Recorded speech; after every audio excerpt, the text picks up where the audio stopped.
Welcome back to the Word Expanded, the Gospel edition. Hey, we're in Matthew. We're in chapter 4. We're reading through the whole book of Matthew. We just finished up verses 1 through 4 and 5 through 11.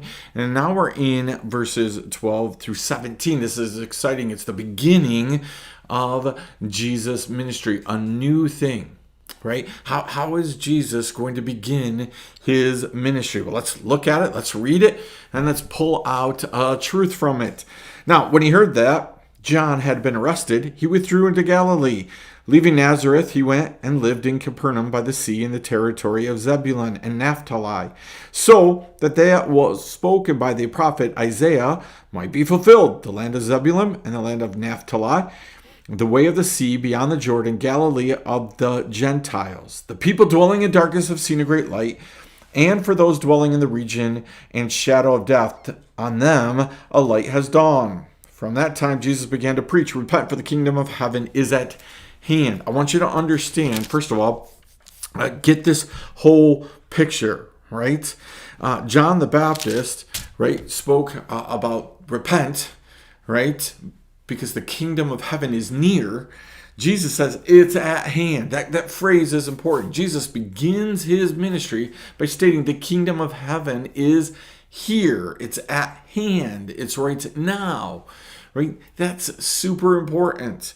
Right? You've been hearing from John the Baptist. You've been hearing from all these other prophets, all the people in the Old Testament. Hey, the Messiah's coming. The Messiah's coming. The Messiah's coming. The kingdom of heaven is coming. And now it's here. Like all of us are waiting for these kind of moments. We love it when God promises us things, but man, isn't it great when the promise comes true, right? We find out that we're going to have a baby. We're going to get a new job. We're going to get a spouse. We're going to get this. We're going to get that, right? The promises of God come true. God's going to deliver us, right? And then it happens. Like now, it's time. Right? No more waiting.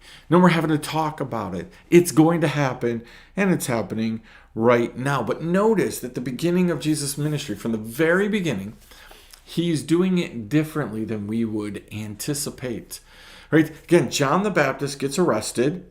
Right? And so what happens? Jesus comes forth with sword blazing, right? Calls down the angels and they beat up the bad guys, right? This is Jesus' cousin that's just been arrested. Oh, by the way, Jesus knows what's coming, that John the Baptist is going to lose his head.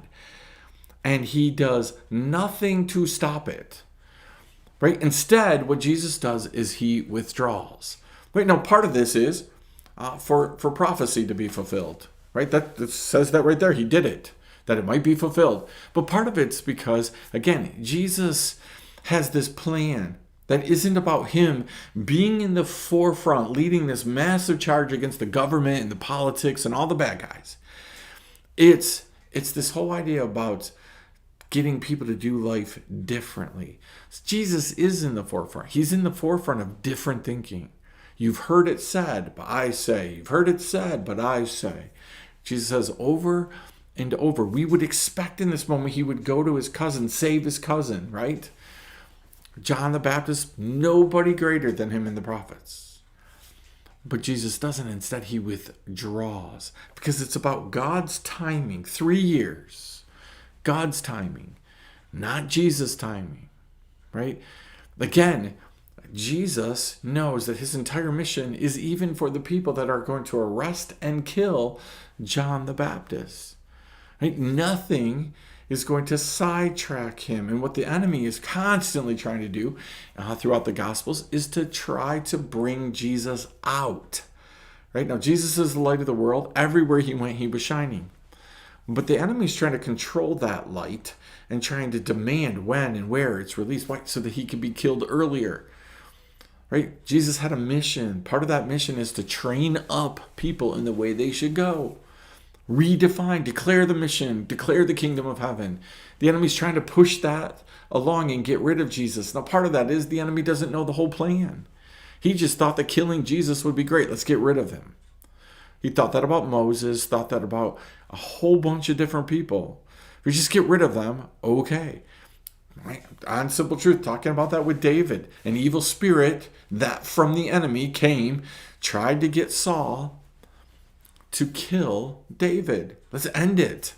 The enemy's trying to always end what God is starting, the beginning. And Jesus knew that, so he withdrew. Right? So out of this tonight, I want to challenge you. I want to give you some homework. Is it possible that God is getting ready to say to you, hey, I got a ministry that starts now. But does that start with a withdrawal time?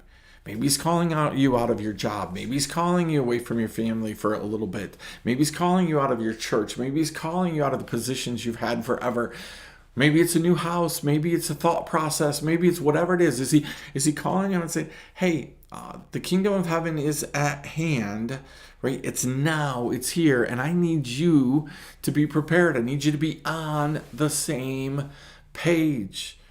Jesus started his ministry by withdrawing to protect the ministry. Maybe he's doing the same thing for you. All those great and big things you want to see him doing, maybe it starts with you withdrawing, getting to know a little bit more about Jesus, get the instructions, get all the things that you need, so then you can go forth with the mission. What's God calling you to do? Hey, we'll see you next time on The Word Expanded, the Gospels.